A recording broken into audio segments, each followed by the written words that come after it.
Career में कामयाबी के लिए हमें जो नियम बताए जाते हैं, अक्सर असलियत उससे बहुत अलग होती है। तो आइए आज उन्हीं अनकहे नियमों की पड़ताल करते हैं। चलिए, इस बातचीत की शुरुआत एक ऐसे विचार से करते हैं जो शायद थोड़ा चौंकाने वाला लगे। जेफरी फेफर कहते हैं, डेटा दिखाता है कि परफॉर्मेंस उतना मायने नहीं रखता। ये बात तो हमारी उस सोच पर सीधा सवाल उठाती है कि बस कड़ी मेहनत करते जाओ, सब ठीक हो जाएगा, है ना? तो फिर सवाल ये है कि अगर सिर्फ जबरदस्त काम करना ही कामयाबी की गारंटी नहीं है, तो फिर वो कौन सी चीज है जो है? असल में वो चाबी क्या है? यही वो पहेली है जिसे हम आज सुलझाने वाले हैं। तो चलिए, सबसे पहले इसी बात को समझते हैं। हमारा पहला सेक्शन है परफॉर्मेंस का मिथक। यहां हम ये जानेंगे कि आखिर क्यों सिर्फ टैलेंट और कड़ी मेहनत के दम पर ही हमेशा बात नहीं बनती। देखिए, एक तरफ तो हमें सलाह दी जाती है कि बस चुपचाप अपना काम करो, मेहनत करो, अच्छा काम तो खुद ही बोलता है। लेकिन कड़वी सच्चाई कुछ और ही है। असलियत यह है कि काम का दिखना यानी विजिबिलिटी बहुत ज़रूरी है। ऑफिस की पॉलिटिक्स को समझना ज़रूरी है और ये मानना पड़ेगा कि परफॉर्मेंस को अक्सर लोग अपने अपने नज़रिए से देखते हैं। इस बात को एक छोटी सी कहानी से समझते हैं। दो यूनिवर्सिटी स्टूडेंट्स थे, दोनों को टीचर बनना था।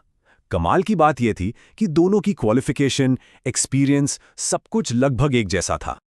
उनमें से जो पहली स्टूडेंट थी वो हमेशा एक शक में जीती थी। उसके मन में बस यही चलता रहता था, क्या मैं ये कर पाऊंगी? क्या मैं इस नौकरी के लायक भी हूं? मतलब उसकी सारी एनर्जी इसी चिंता और घबराहट में निकल जाती थी।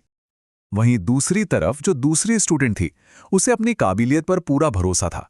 उसे ये पक्का यकीन था कि नौकरी तो मिल ही जाएगी। उसका फोकस बिल्कुल क्लियर था कि उसे क्या चाहिए और वो उसे कैसे हासिल करेगी।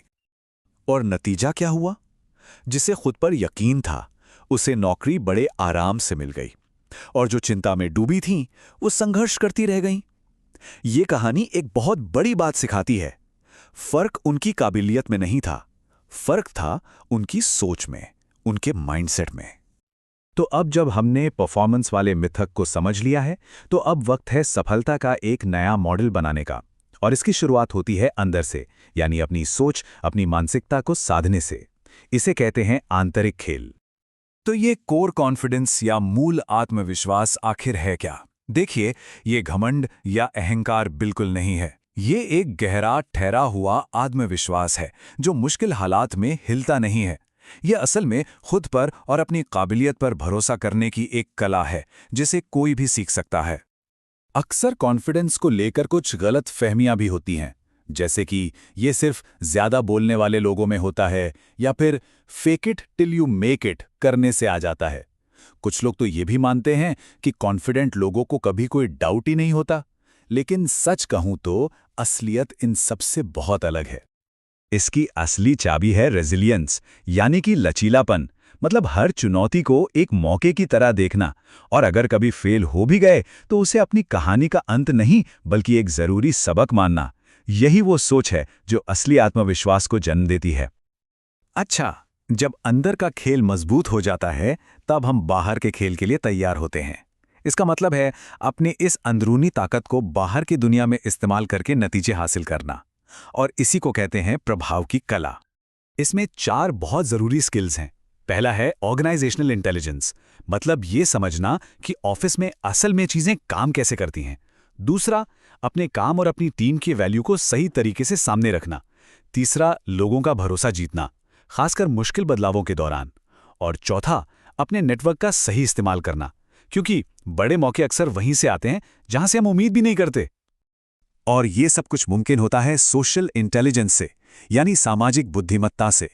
ये वो काबिलियत है जो हमें लोगों के बीच मुश्किल हालात में भी सही रास्ता खोजने और चीजों को संभालने में मदद करती है। तो इन सब बातों को मिला के सफलता के नए नियम क्या बनते हैं? चलिए अब एक नजर उन पर डालते हैं। सफलता का पहला और सबसे जरूरी नियम, अपने अंदर के खेल को मजबूत करें। मतलब अपने अंदर एक गहरा आत्मविश्वास, लचीलापन और हमेशा सीखते रहने की सोच पैदा करें। ये बुनियाद है। और जब ये बुनियाद मजबूत हो जाए, तब आता है दूसरा नियम, बाहरी खेल खेलें। अपनी इस अंदरूनी ताकत को अपनी सोशल इंटेलिजेंस और सही रणनीति के जरिए दुनिया के सामने लाएं। तो अब सफलता की ये नए नियम सबके सामने हैं। असली सवाल ये नहीं है कि नियम क्या हैं, असली सवाल ये है कि अब इस खेल को खेला कैसे जाएगा।